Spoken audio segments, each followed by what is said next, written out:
Hi, this is class number 10 CSET Ratio and Proportion. Ratio and proportion बहुत important topic होता है number system का। Ratio and proportion अगर हमने अच्छे से पढ़ लिया तो इसके सवाल प्रॉफिट एंड लॉस में, टाइम में, नंबर्स में, एवरीवेयर रेशियो एंड प्रोपोर्शन जो है ना इसका यूटिलिटी इवन डीआई में, RC, everywhere ratio and proportion का यूटिलिटी बहुत ज़्यादा है। So we need to be very good with this concept of ratio and the concept of proportion. Okay, तो this is our course CSAT crash course. हमने अभी तक क्या क्या पढ़ लिया है? Number system, fractions, elementary algebra, LCM and HCF, average, percentage, order, surds, profit loss and discount. और आज की क्लास में हम रेशियो एंड प्रोपोर्शन देखते हैं। नेक्स्ट क्लास में अपन पार्टनरशिप और मिक्सचर करेंगे। ये दोनों काफ़ी इंपॉर्टेंट टॉपिक्स हैं, तो इसको अपन दो पार्ट में ब्रेक कर लेते हैं। Today we will talk about ratio proportion. Tomorrow we will have in next class we will talk about partnership and mixtures. ये दोनों बहुत इंपॉर्टेंट कॉन्सेप्ट्स हैं। ये जो पूरा बेसिक न्यूमरेसी है ना, इसको बहुत आहिस्ता आहिस्ता अच्छे से पढ़ना है। इधर रश नहीं करते हैं। ये जो दूसरा सेक्शन होगा ना, ये स्पीड से हो जाएगा। बट दीज आर, ये फंडामेंटल्स हैं, ये फंडामेंटल्स हैं, यहाँ स्पीड अप नहीं करना चाहिए। तो रेशियो एंड प्रोपोर्शन इस क्लास में आज अपन देखते हैं। रेशियो क्या होता है? रेशियो मतलब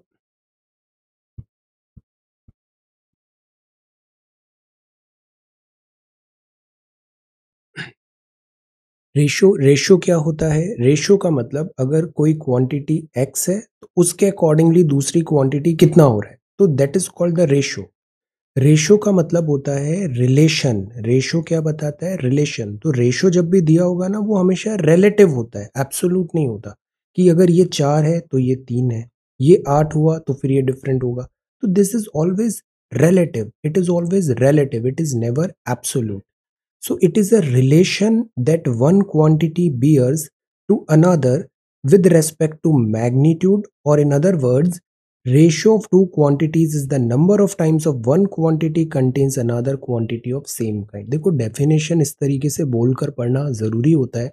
मैथ्स ऐसे ही पढ़ी जाती है। जब आपके कॉन्सेप्ट्स क्लियर होंगे, वर्ड्स का मीनिंग क्लियर होगा, तभी आप एप्लीकेशन कर पाओगे। तो this is a good strategy. देखो, ये एक रिलेशन होता है। रेशियो हमेशा एक रिलेशन होता है, रिलेटिव होता है। वन क्वांटिटी का दूसरी क्वांटिटी से, वन क्वांटिटी बियर कर रही है अनदर दूसरी क्वांटिटी से विद रेस्पेक्ट टू मैग्नीट्यूड। मतलब एक क्वांटिटी दूसरे क्वांटिटी के कितना गुणा है। हिंदी में one quantity is how much the times of other quantity. तो उसको बोलते हैं दोनों का रिलेशन क्या है, रिलेशन क्या है। तो ratio of two quantity is the number of times one quantity contains another quantity. और इस वर्ड में क्या लिखा है? Same kind. मतलब रेशियो हमेशा सिमिलर टाइप की चीजों का ही होगा, सेम काइंड। तो मिल्क की दो क्वांटिटी का रेशियो निकाल सकते हैं। तो the point is same kind की दोनों क्वांटिटी होनी चाहिए, और दोनों क्वांटिटी के बीच का रिलेशन बताता है ratio. If A and B are two quantities of the same kind, then A upon B is known as ratio of A and B. A upon B. आसान भाषा में first term of the ratio जो है उसको antecedent बोलते हैं। Again word meaning में जाना है। एंटी मतलब पहले, एंटीसीडेंट। सेकेंड टर्म जो होता है वो कॉन्सिक्वेंट, वो बाद में आता है। Antecedent, consequent. ओके, जैसे एक रेशियो निकालना है, 30 kg और 50 kg का रेशियो कितना हुआ? ये 30 है, ये 50 है। स्टैंडर्ड फॉर्म में कन्वर्ट करो, जीरो हटेगा, 3:5। मतलब ये 3 है तो ये 5 है। कंपैरिजन किया ना अपन ने, रिलेटिव। ये अगर 3 है तो ये 5 है, दिस इज रेशियो। ये अगर 4 है तो ये 3 है, दिस इज रेशियो। सो ये चीज कहलाती है रेशियो। तो रेशियो क्या होता है? Relation that one quantity bears to another with respect to magnitude. ये बताता है दो quantity, number of times one quantity contains another quantity of same kind. Okay, बस अब कॉन्सेप्ट समझ में आ गया। अब जितना भी इसका एप्लीकेशन है वो बहुत इजी हो जाएगा। For example, total number of students in a class is 95। 95 students की क्लास है। Total number of girls in the class is 45। Then the ratio of the total number of boys to the total number of girls कितना होगा? अब देखो, total class कितनी है? 95 है। Number of girls in the class कितनी है? 45 है। टोटल नंबर कितने थे? 95। गर्ल्स हैं 45। टोटल में से गर्ल्स सब्सट्रैक्ट कर देंगे तो बॉयज आ जाएंगे। तो बॉयज कितने हुए? बॉयज हैं 50। नंबर ऑफ स्टूडेंट्स 95 हुए, गर्ल्स हैं 45, बॉयज कितने हुए 95 माइनस 45 दैट इज 50। बट अब क्या पूछा है, व्हाट इज द रेशियो, मतलब girls number of boys to total number of girls का रेशियो क्या है, number of boys to girls. तो हमेशा ये याद रखना है एंटीसीडेंट प्रेसिडेंट क्या है। यहाँ किसका रेशियो पूछा है, बॉयज टू गर्ल्स का रेशियो पूछा है, गर्ल्स टू बॉयज नहीं। कई बार हम जल्दबाजी में गलत कर देते हैं रेशियो, क्योंकि गर्ल्स टू बॉयज जस्ट उसका रेसिप्रोकल होगा, हमको बॉयज टू गर्ल्स बताना है। तो ratio of total number of boys to total number of girls कितना होगा, बॉयज कितने हैं 50, गर्ल्स कितनी है 45, तो रेशियो कितना हुआ 50/45। स्टैंडर्ड फॉर्म में कन्वर्ट करो, 5 10 टाइम्स, 5 9 टाइम्स, तो 10/9 हो गया इसका रेशियो। मतलब हर 10 बॉय के लिए 9 गर्ल्स हैं। So the point is 10 boys 9, तो दिस इज रेशियो रिलेशन बता रहा है क्वांटिटी दोनों का कंपैरिजन मैग्नीट्यूड में, तो this is ratio. Okay, two glasses of equal volume are respectively half and 3/4 filled with milk. दो ग्लासेस हैं, इक्वल वॉल्यूम के हैं। रेस्पेक्टिवली का मतलब क्या होता है, पहले वाला पहले ग्लास का है, मतलब पहला ग्लास हाफ है, दूसरा वाला 3/4 है। रेस्पेक्टिवली जब भी लिखा होता है, जिस ऑर्डर में रेस्पेक्टिवली के पहले चीजें मेंशन है, सेम उसी ऑर्डर में जो बाद की चीजें हैं उसी में मेंशन होगी। तो दिस इज फर्स्ट ग्लास का हाफ, सेकेंड ग्लास का 3/4, दोनों मिल्क से। They are then filled to the brim, brim मतलब टॉप तक, बाय एडिंग वाटर, अब उसमें पानी मिला दिया। Their contents then poured into another vessel. What will be the ratio of milk to water in this vessel. अब आपको बताना है मिल्क टू वाटर का रेशियो क्या होगा।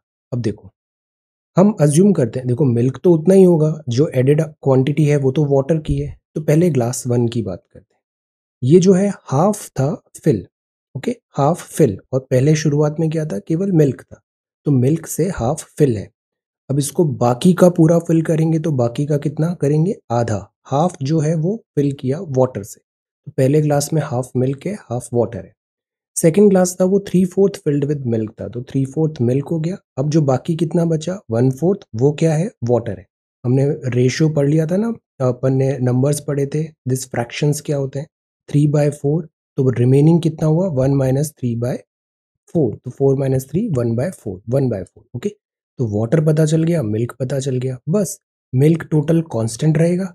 तो हमें रेशियो बताना है मिल्क टू वाटर क्या है वेसल में, इन दोनों को मिला के एक नए वेसल में हमने डाल दिया, नए ग्लास में डाल दिया। तो टोटल मिल्क कितना आया, हाफ 3/4, टोटल वाटर आया हाफ 1/4, तो दैट इज 5/3। तो रेशियो कितना हुआ मिल्क टू वाटर 5/3, तो दिस इज दैट। वैसे अगर इसमें अपन चाहते हैं रिलेटिव दिखाना, तो हमने इसको 1 यूनिट के कंपेयर में बना दिया इसको, कि 1 यूनिट था तो मिल्क, जैसे 1 लीटर ऑफ था तो आधा हाफ लीटर मिल्क हो गया, हाफ लीटर वाटर हो गया, इस तरीके से। नहीं तो अपन इसको एक्स भी अज्यूम कर सकते थे, वो एक्स कैंसल्स आउट हो जाता जब अपन उसको न्यूमरेटर डिनोमिनेटर में रखते। हमने यहाँ यूनिटरी यूनिट यूनिट वॉल्यूम के लिए ये निकाल लिया, ओके। तो रेशियो आया 5/3। अब अगेन मैथ्स है, मैथ्स में अलग अलग नाम दे देते हैं जो ऑब्वियस से भी हैं, जैसे डुप्लीकेट रेशो क्या होगा, a² b² duplicate ratio, 6:11 is 36:121, so this is the duplicate ratio. 6:11 36:1 ये दोनों क्या हैं, a²b² call duplicate ratio of a/b। Triplicate में क्यूब क्यूब, सब डुप्लीकेट में स्क्वायर स्क्वायर रूट, सब ट्रिप्लीकेट में क्यूब रूट। तो मतलब नेमिंग कर दिया है, दीज आर ऑब्वियस थिंग, सब ट्रिप्लीकेट सब डुप्लीकेट डुप्लीकेट एंड डुप्लीकेट, तो मतलब रेशो है ये। कॉन्सेप्ट समझना है, फॉर्मूलेज में इतना ज़्यादा ड्वेल नहीं करना चाहिए। अगर आपको बेसिक कॉन्सेप्ट पता है ना, तो आप हर फॉर्मूला तुरंत डिराइव हो जाता है और आप उसका आंसर सॉल्व कर लोगे। इसको आगे और अपन देखते हैं। कंपाउंड रेशो क्या होगा, A B is to C D है, तो ये compound ratio A is to C and B is to D का हो गया। A is to C B is to D का compound ratio A B is to C D हो गया। Ratio of the product of antecedent to the consequent of 2 और more given number, तो ये compound ratio हो गया। ऐसे formulas पूछे नहीं जाते हैं कि व्हाट इज कंपाउंड रेशो, पे 4 ऑप्शन दे दिए, उसका एप्लीकेशन आता है और एप्लीकेशन लॉजिक से हो जाता है। इनवर्स रेशियो क्या होता है, 1/a/1/b, तो इसका इनवर्स हो गया a/b, इसका रेशियो हो गया। जैसे इनवर्स रेशियो 3:4 का क्या होगा, 1/3 लिखो, 1/4 लिखो, तो ये 4 3, तो 4:3 इज द आंसर, ओके। तो these are just names, classification of ratio ऐसे किया है। Real deal is this application. If ratio is formed by comparing two quantities then they must have same unit. शुरू में ही हमने डेफिनेशन पढ़ लिया, similar same चीजों का ही रेशियो होगा। जैसे 64 रुपए है, ₹64 है, ₹96 है, इनका रेशियो निकाल लो, कंपेयर कर लो। बट ₹64 है और 96 केजी है, देखो ये यूनिट अलग हो गई, ये रुपी है तो ये किलोग्राम है, रेशियो यहाँ नहीं आएगा, रेशियो हमेशा सेम काइंड का आता है। अब जैसे ये सवाल करते हैं, बड़ा पॉपुलर एंड पेट्स क्वेश्चन है ये। 378 कॉइन्स हैं, ₹1 के, 50 पैसे के, 25 पैसे के, whose values are proportional to 13:11:7। तो आप बताओ 50 पैसे के कॉइन कितने हुए। बड़ा आसान है, सबसे आसान चीज क्या होती है, आरसी में भी और लैंग्वेज में भी सबसे आसान चीज होती है, और जो सबसे इंपॉर्टेंट चीज होती है वो लैंग्वेज प्रोफिशिएंसी होती है। आपको जो पढ़ा है वो आप पढ़ पा रहे हो, ये एक बेसिक चीज अगर आपने कर ली ना, तो मैथ्स भी इजी है, आरसी भी इजी है, क्वेश्चन आंसर्स भी इजी है, everything is easy.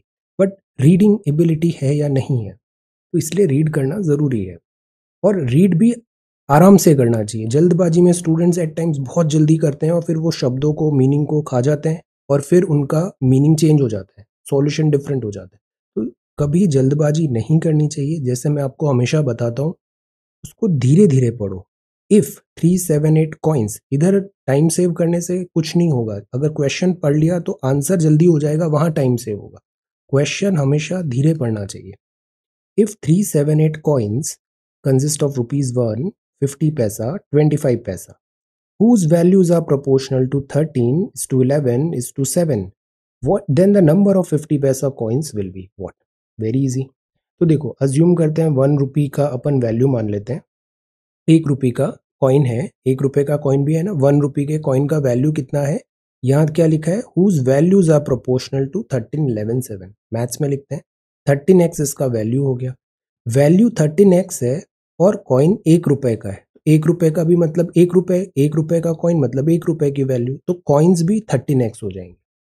Second case 11 जो है वो क्या है, 50 पैसा कॉइन है, तो टोटल ₹11 के 50 पैसे कॉइन है, तो नंबर ऑफ कॉइन कितने हुए, एक कॉइन का तो 50 पैसे ही वैल्यू था, टोटल अपन को ₹11 लाने हैं, तो 22 कॉइन्स यहाँ पे लाने पड़ेंगे, तो 22 कॉइन की वैल्यू होगी ₹11, दिस 11x, तो 22x कॉइन्स चाहिए होंगे। सिमिलरली 25 पैसे का वैल्यू कितना हो जाता है, 7x दिया हुआ है वैल्यू, तो कॉइन्स कितने हुए, 7 गुना, 4 गुना और कॉइन लाने पड़ेंगे, because 1/4 is equal to this, 4 times of 1/4 is equal to ₹1। 7x into 4, 28x जो होगा वो नंबर ऑफ कॉइन होगा। तो ₹1 के कॉइन की ये तो वैल्यू थी, और नंबर ऑफ कॉइन भी इतने ही थे, बिकॉज सेम है। 11x वैल्यू है, 22x कॉइन्स है, 7x वैल्यू है, 28x कॉइन्स है। टोटल कर दो इन सब का, नंबर ऑफ कॉइन्स कितने हुए, 13, 22, 28, दैट इज 63, और ये दे रखा है 378, सी 378 कॉइन्स। बस x इज इक्वल टू 6 हो गया, जहां हमको x मिल गया, अब क्वेश्चन हमारा इजी हो गया, सॉल्व हो गया। अब बस आपको यहाँ क्या लिखना है, नंबर ऑफ 50 पैसे कॉइन कितने होंगे, नंबर पूछा है, वैल्यू नहीं, नंबर ऑफ 50 पैसे कॉइन कितने होंगे, तो ये 50 पैसे के कॉइन थे, नंबर था 22x, 22 into 6 is equal to 132 is the answer। So simple. जल्दबाजी मैथ्स में नहीं करनी चाहिए, वरना सिली मिस्टेक्स होती है। एमसीक्यू में भी जल्दबाजी नहीं करनी चाहिए, वरना सिली मिस्टेक्स होती है। पढ़ाई में भी शॉर्टकट्स एंड जल्दबाजी नहीं करना चाहिए, वरना हमको एक ही काम करने के लिए 4 बार मेहनत करनी पड़ती है। ओके, तो गो इजी। फॉर 3 क्वांटिटीज है, a is to b, x1 is to y, 3 quantities है। अगर इस तरीके से कुछ दिया है, b is to c, x2 is to y दिया है, तो रेशियो क्या हो जाएगा, this will be the new ratio. हम इसको नहीं देखेंगे, हम डायरेक्ट लॉजिक बेसिक से सारी चीजें वहीं देन एंड देयर डिराइव करेंगे। 4 क्वांटिटीज ये दी हुई है, तो ए बी सी इतना होगा। ये फॉर्मूले, कितने फॉर्मूले याद रखेंगे, केवल एक ही चीज याद रखना है, बेसिक कॉन्सेप्ट। सारे फॉर्मूले राइट नाउ उसी जगह पे देन एंड देयर हम डिराइव कर लेंगे। देखो, sum of squares of 3 number is 532. Ratio of first to the second and ratio of second to the third is 3:2. So what is the second number? First to second and ratio of second to third is 3:2. Let us assume 3 number हैं, एक number A हुआ, दूसरा number B हुआ, तीसरा number C हुआ। 3 number हैं, हमने assume कर लिए A B C। अब क्या दिया है, ratio of first to second, तो A is to B कितना हुआ, 3:2 रेशियो हो गया, है ना। A is to B क्या हुआ, 3:2। सेकेंड टू थर्ड क्या है, वो भी 3:2, तो B/C क्या हो गया, 3:2। बस ये चीज आ गई। अब हम ऐसा कुछ करें कि ये 2 और ये 3 बराबर हो जाए, इन दोनों का एलसीएम ले लेते हैं। यहाँ अगर अपन को 2 और 3 बराबर करना है तो दोनों को 6 बनाने की कोशिश करते हैं। यहाँ 2 इंटू 3 करते हैं तो 6 आ जाएगा, या 3 इंटू 2 करते हैं तो 6 आ जाएगा, ताकि बी और बी कॉमन हो जाए। अब इसको 6 किया, इसको अपन ने 3 टाइम्स मल्टीप्लाई किया, तो ए को भी तो 3 टाइम्स मल्टीप्लाई करना पड़ेगा ताकि दोनों सेम रहे, तो इसको 9:6 बना देते। इसको 2 टाइम्स किया तो इस डिजिट को भी तो 2 टाइम्स करना पड़ेगा ताकि रेशो सेम रहे, तो इसको 4 बना देते। तो हम लिखे 9:6, मतलब ये क्या है, 3 इंटू 3, 3 इंटू 2, सेम ही चीज है, बस हमने उसको 9:6 लिख दिया। 6:4 है, सेम ही चीज है, 2 इंटू 3, 2 इंटू 2, 4, 3:2। सो बट ऐसे लिखने से फायदा क्या हुआ, ये और ये डिजिट सेम हो गई, बस इक्वेट कर दो, 9:6:4 इसका A:B:C हो गया। सी कोई फॉर्मूला याद नहीं रखना है, बस लॉजिक लगाना है। अब रेशो आ गया, हमको नंबर्स फाइंड करने, तो रेशो तो रिलेटिव होता है, एक्चुअल नंबर नहीं बताता, बस रिलेटिविटी बताता है। तो एक्चुअल नंबर एज्यूम करते हैं, a is equal to 9x, b is equal to 6x and c is equal to 4x। 9x, 6x, 4x। बस अब क्या दिया है, स्क्वायर ऑफ नंबर 532 है, मतलब 9x का स्क्वायर, 6x का स्क्वायर, 4x का स्क्वायर, दैट इज 532। तो x square is equal to 4, ये अपना आंसर आ गया। x इज इक्वल टू आ गया 2।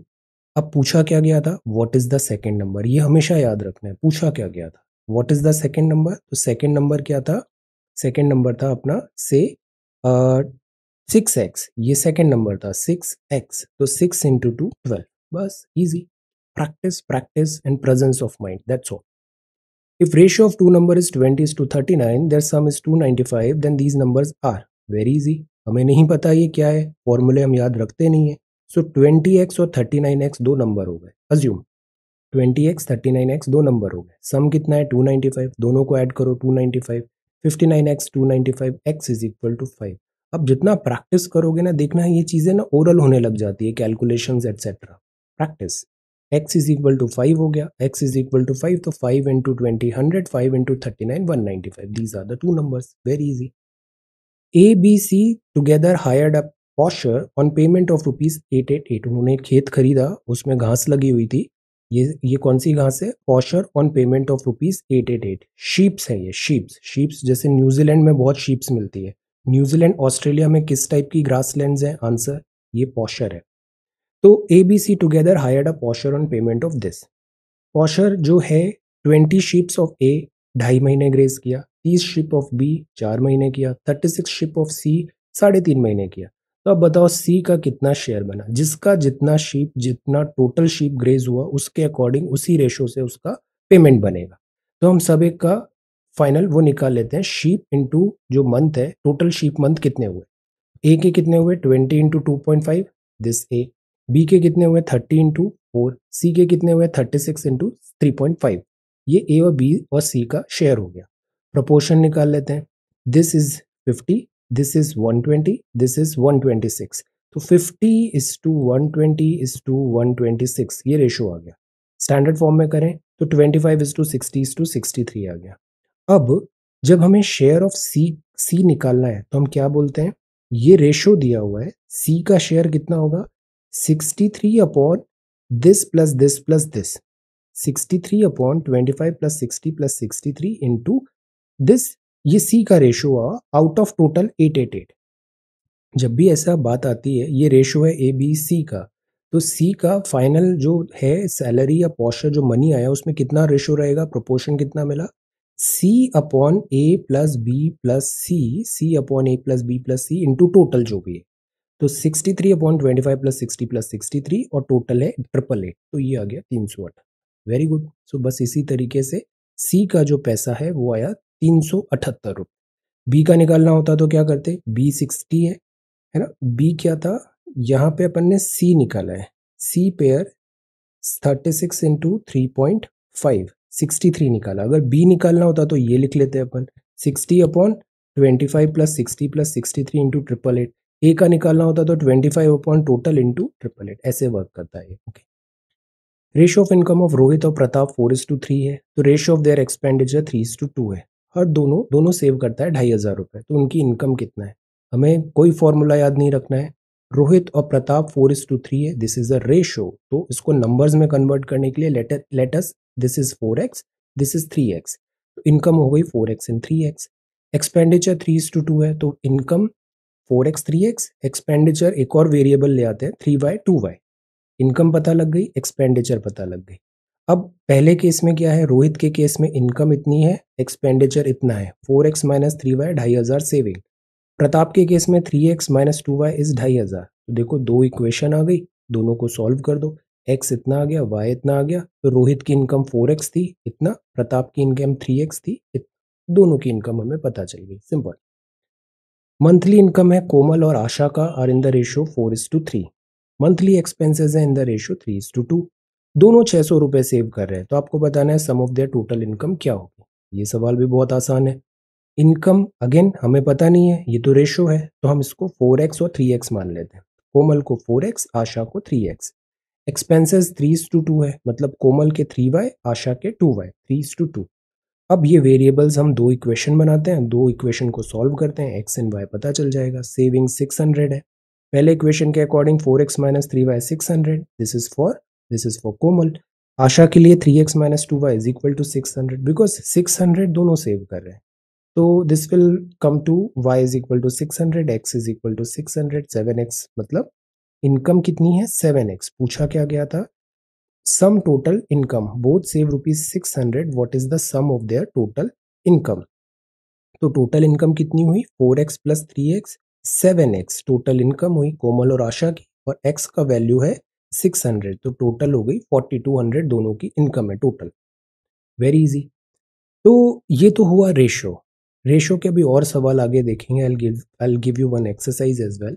एक और कॉन्सेप्ट अब समझते हैं प्रोपोर्शन का। तो जब दो रेशोज हैं उनकी इक्वालिटी दिखा रहे हैं तो उसको प्रोपोर्शन कहते हैं। जैसे a इज टू बी बराबर है c इज टू डी के, तो ये प्रोपोर्शन कहलाएगा। a is to b is equal to c is to d. इसको या तो इक्वल लिख सकते हैं या फिर इस तरीके से इसको रिप्रेजेंट करते हैं, a is to b this c is to d. अब इधर जो a है और जो d है ये कहलाते हैं extremes, these are called extremes. जो b है और c है इनको क्या बोलते हैं, मीन्स। ये मीन्स है अंदर वाले, a और d बाहर वाले एक्सट्रीम्स हैं। ओके, प्रोडक्ट ऑफ एक्सट्रीम हमेशा प्रोडक्ट ऑफ मीन्स होता है। जैसे a is to B C is to दिया हुआ है, proportion to c is to d, तो प्रोडक्ट ऑफ एक्सट्रीम मतलब a into D is equal to b into C होगा हमेशा। ये बड़ा काम का फॉर्मूला है, बहुत काम आता है। a into D is equal to b into c, product of extreme is equal to product of means. अब इसमें भी हम ऐसे बातें बनाते हैं। कंटिन्यूड प्रोपोर्शन क्या होगा, तीन क्वांटिटी है a b and c, a is to b proportion b is to c, then b square is equal to, ये दोनों b इंटू b स्क्वायर हो जाएगा, a और c ये है। a b c continued proportion में कहलाएंगे। c is called the third proportion of a and b। Mean proportion क्या होता है, a b and x such that a is to x proportion x is to b, x square a b हो गया, x is called mean proportion. जब mean proportion निकालना है तो इन दोनों को एक ही बात है, product of mean is equal to product of extreme. तो एक्स इंटू एक्स क्या हो जाएगा, ए इंटू बी, मतलब X square is equal to A into B, तो X is equal to square root of A हो।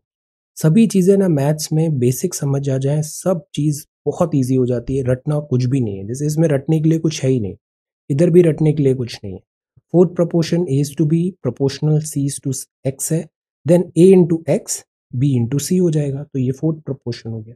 सब में एक ही कॉन्सेप्ट लगा है, product of extreme is equal to product of means, बस केवल यही चीज याद रखनी है। ओके, बाकी कई बार प्रोपोर्शन को सॉल्व करने के लिए हम ऐसे कुछ टेक्निक यूज करते हैं, सॉल्व करने के लिए इजी हो जाता है। जैसे A is to B proportion C is to D है, तो हम क्या कर सकते हैं, B is to A proportion होगा D is to C, invert कर दिया अपन ने। पहले A is to B proportion C is to D था, अब अपन ने B A D C invert वाला भी सेम ही प्रोपोर्शन में रहेगा। ऑल्टर करना है तो A is to B proportion C is to D है, ऑल्टर करो, सी को इधर भेज दो, बी को इधर भेज दो, तो A is to C equal B is to D हो जाएगा। ये एट टाइम्स जो कैलकुलेशन है ना वो इजी हो जाते हैं इन सबको लगाने से, बट अगर ये नहीं आते हैं तब भी कैलकुलेशन हो जाते हैं। तो मतलब ऐसा नेसेसरी नहीं है कि ये आना ही आना चाहिए हमें, स्पेशली ऑब्जेक्टिव में इतना डिफिकल्टी नहीं आता है। देन कॉम्पोनेंडो क्या होता है, जैसे A is to B proportion C is to D है, पहले दोनों का addition divided by second term, दूसरे थर्ड और फोर्थ का addition divided by fourth term. तो this is a plus B is to B proportion to c plus D is to D, ये component हो गया। डिविडेंडो क्या होता है, इसमें माइनस कर दो, a minus b upon b is to B proportion c minus d is to d. दोनों को कर दो कॉम्पोनेंडो डिविडेंडो, तो a plus b upon a minus b, c plus d upon c minus d. तो a is to B C is to ऐसा ratio दिया। तो मतलब याद रखना है इन्वर्टेंडो, ऑल्टर, कॉम्पो, डिविडेंडो और दोनों। ओके, अब अपन आते हैं रियल डील और वो है एप्लीकेशन। 4x और x कॉन्टिन्यूड प्रोपोर्शन है, then what is the value of x। अब अपन को ये नहीं याद रखना है कि ये क्या है, कंटिन्यूड है, common sense. 4:x proportion to 6:x है। एक ही चीज याद रखनी है, product of means is equal to product of extreme. 6 into 6 36, 4 into x, तो 4 into x is equal to 6 into 6 36, तो x हो गया 9। सिंपल। मीन प्रोपोर्शन निकालना है 2 एंड 8 का, तो इसका मतलब 2:x proportion to x is to 8। Product of mean, product of extreme, so x is equal to 4।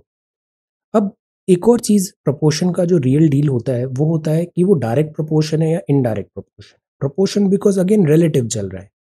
Two quantities are said to be directly proportion if one of them increases or decreases proportionally, then the other also increases or decreases to the same extent। मतलब जैसे A और B है, A बढ़ा तो B भी उतना ही बढ़ेगा, A कम हुआ तो B भी उतना ही कम होगा। तो ये डायरेक्ट प्रोपोर्शन है, दोनों एकदम बराबर चल रहे हैं। A ग्रो हुआ तो B भी ग्रो हुआ, A कम हुआ तो B भी कम हो गया। मोर the number of articles more is the cost. अब देखो कॉस्ट एक आर्टिकल की 1 रुपए है, 10 आर्टिकल की 10 रुपए हो जाएगी, तो नंबर ऑफ आर्टिकल्स बढ़े तो कॉस्ट भी बढ़ गई। मोर the number of workers more is the work done. एक आदमी 1 यूनिट काम कर रहा है, 10 आदमी आ गए तो वो 10 यूनिट काम करेंगे। More the number of workers more is the work done. Less the number of articles less is the cost. Articles कम है तो कॉस्ट भी कम है, वर्कर्स कम है तो काम भी कम है। तो ये क्या हुआ, डायरेक्ट प्रोपोर्शन। इनडायरेक्ट में रिवर्स चलता है। Two quantities are said to be indirectly proportional if one of them increases or decreases proportionally, the other also decreases or increases to the same extent। मतलब जैसे कि नंबर ऑफ वर्कर्स ज्यादा हैं, less is the number of days required to finish your work. जैसे एक person है, वो दिन भर में एक बुक पढ़ पा रहा है, 10 लोग आ जाएंगे तो वो 10 बुक पढ़ेंगे। और वही काम जो एक पर्सन एक स्टूडेंट एक पर्सन बुक को एक दिन में पढ़ पा रहा है, 10 लोग आ जाएंगे तो वो बुक को 1/10 में कंप्लीट कर लेगा, बिकॉज 10 लोगों का पावर चला गया, यहाँ पे यूज हो गया। बट ऑल्दो ऐसा होगा नहीं होगा भी डाउट, बिकॉज 10 स्टूडेंट्स आ जाएंगे, they will start talking. But ideal case में 1 स्टूडेंट जो है, अगर सपोज वो 1 बुक 1 आवर में कंप्लीट कर रहा है, तो अगर 10 स्टूडेंट्स आ गए तो वो उसी बुक को, वर्क डिवाइडेड हो जाएगा तो टाइम कम हो जाएगा। व्हाट आई मीन टू से, ideally so more the number of workers less is the number of days required to finish a work। Speed ज्यादा है टाइम कम लगेगा, स्पीड कम होगी टाइम ज्यादा होगा। इन्वर्ट, नंबर ऑफ वर्कर्स कम है तो ज्यादा टाइम लगेगा काम करने में, नंबर ऑफ वर्कर्स बढ़ा दिए तो कम टाइम पे काम हो जाएगा। इनवर्स, स्पीड कम है ज्यादा टाइम लगेगा। तो ये जो है वो इनडायरेक्ट प्रोपोर्शन है और ये डायरेक्ट प्रोपोर्शन। एग्जाम्पल्स, 15 एग है 75 रुपए में, 5 डजन एग कितने में मिलेंगे, 15 एग 75 में, 5 डजन मतलब 12 इंटू 5 60, तो 15 एग 75 में है, तो एक एग की कॉस्ट निकाल लेते हैं। ये यूनिटरी मेथड एट टाइम्स यहाँ वर्क करती है। तो 1 एग की कॉस्ट कितनी होगी, 75/15, दैट इज ₹5। 5 डजन है तो 5 डजन एग्स की कितनी कॉस्ट होगी, 5 इंटू 12, कॉस्ट ऑफ 5 डजन है ना। इसमें 5 इंटू 12 60 हुआ, और इसको एक और 5 से करना पड़ेगा, बिकॉज यहाँ पे क्या लिखा हुआ है, 5 डजन है। 5 डजन मतलब 5 इंटू क्या होगा, दिस इज 5 इंटू 12, 5 डजन हुआ, और अब ये 5 दिस एग की कॉस्ट है, तो अब ये आएगा ₹300। Okay, so this is there 5 into 12, 12 into 5 60, 60 into 5 300। Alright, अब ये इंटरेस्टिंग सवाल है।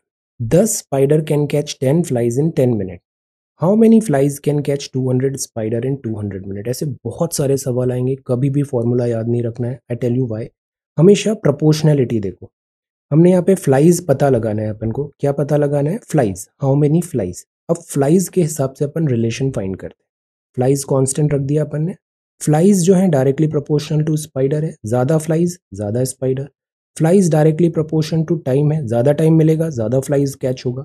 Flies directly proportion to spider, flies directly proportional to time.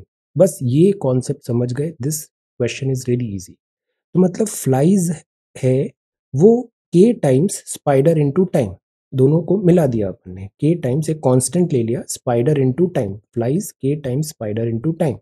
तो के इज इक्वल टू क्या हो गया, flies upon spider into time, in this case constant. Proportionality में अपन देखते हैं ना, कांस्टेंट टाइम्स दिस बता दिया, तो कांस्टेंट आ गया flies upon spider into time. बस ये चीज हमेशा कांस्टेंट रहेगी, नंबर्स चेंज करते रहो फ्लाइज स्पाइडर टाइम के। पहले केस में फ्लाइज 10 है, स्पाइडर 10 है, टाइम 10 है। दूसरे केस में फ्लाइज एक्स है, स्पाइडर 200 है, time 200। Solve it, x is equal to 4000 flies. तो कभी भी फॉर्मूला याद नहीं रखना है, हमेशा थीम याद रखना है। तो this is the theme. 15 man can reap a field in 40 days, then in how many days will 20 man reap the field. अब ये क्या, डायरेक्ट प्रोपोर्शन है। 15 मैन ने 40 दिन में फील्ड में काम किया, तो टोटल कितना वर्क आवर हुआ, 15 मैन मल्टीप्लाई बाय 40 डेज, 600 का वर्क डेज है टोटल। बस अब ये कांस्टेंट रहेगा। सेकंड केस में 20 मैन है, एक्स डेज मान लेते हैं, तो this constant is equal to 20 into x कर दो, एक्स आ जाएगा 30, easy. What is the ratio whose terms differ by 40 and the measure of which is 2/7? Let us assume जो पता नहीं है वो x है, रेशियो जो है वो डिफर बाय 40 है, तो अगर पहला जो एंटीसीडेंट है वो x है, तो बाद वाला क्या हुआ, x प्लस 40, दोनों का डिफरेंस था यहाँ पे, x is to x plus 40 is the ratio. अब रेशियो मतलब क्या होता है, x अपॉन एक्स प्लस 40, और ये दिया है 2/7। Solve it, x is equal to 16, 16 आ गया, तो रेशियो क्या हुआ, 16 is to 16 plus 40 56। Okay, 64 boys and 40 girls are from a group for a social work. During their membership drive, the same number of boys and girls join the group. How many members does the group have now if the ratio of boys to girls is 4:3? Maths में लिखिए। Let us assume x boys हैं और x girls join किया।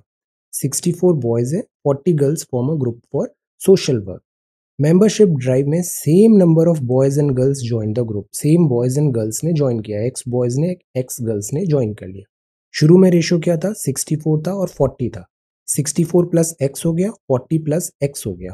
तो बस again ratio क्या हुआ, boys कितने हो गए 64 प्लस एक्स, गर्ल्स कितनी हुई 40 प्लस एक्स, और रेशियो दिया हुआ है 4:3, 4:3। एक्स फाइंड करो, 32 आ गया। नंबर ऑफ स्टूडेंट्स अब कितने हो गए, ये बॉयज हैं ये गर्ल्स हैं, तो टोटल हो गए 168, एक्स की वैल्यू 32 है। अब आरसी देखते हैं, इसके और सवाल मैं दूंगा, आप उसको प्रैक्टिस करना, ईजी हो जाएगा ये। Economic liberation in India was shaped largely by the economic problems of the government, then by the economic priorities of the people और by the long term development objectives। तो क्रिटिसाइज किया है, liberation जो था वो ऐसा हुआ कि जो इकोनॉमिक प्रॉब्लम गवर्नमेंट की सॉल्व हो, लोगों की और डेवलपमेंट ऑब्जेक्टिव को मीट नहीं किया।